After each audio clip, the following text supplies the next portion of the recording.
professeur Jean-Pierre Zarski, service d'hépatogastro-entérologie, actuellement président de la commission médicale d'établissement. Je voulais vous parler du traitement de l'hépatite virale chronique C, dont les progrès ont été considérables depuis les années 1990, date à peu près à laquelle a été découvert le virus et surtout le dépistage par les anticorps antivirus C. Au début, on a traité par une seule molécule qui était l'interféron. Donc on a traité par l'interféron, on guérissait à peu près 6% des malades, puis 12% à peu près des patients. Dans un deuxième temps, nous avons fait de la bithérapie avec la ribavirine et on est arrivé à peu près à 40% de réponse virologique soutenue, c'est-à-dire de disparition du virus. Est apparu ensuite, bien après, l'interféron pégylé, qui permettait de passer à une injection 3 fois par semaine à une injection par semaine associée à la ribavirine. On guérit alors plus d'un malade sur deux.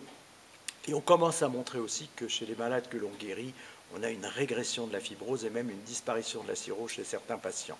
Mais la révolution, elle est apparue dans les années 2010 avec les antiviraux directs qui attaquent directement le virus et permettent son éradication, c'est-à-dire l'élimination du virus.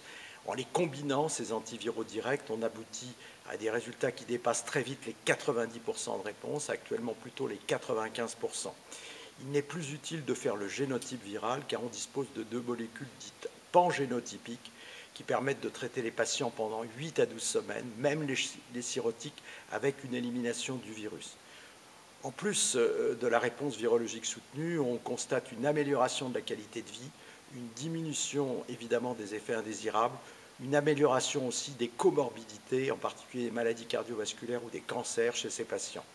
On peut dire actuellement qu'on guérit tous les malades atteints d'hépatite virale chronique C, qu'il faut donc la dépister afin que chaque patient puisse bénéficier de cette thérapeutique.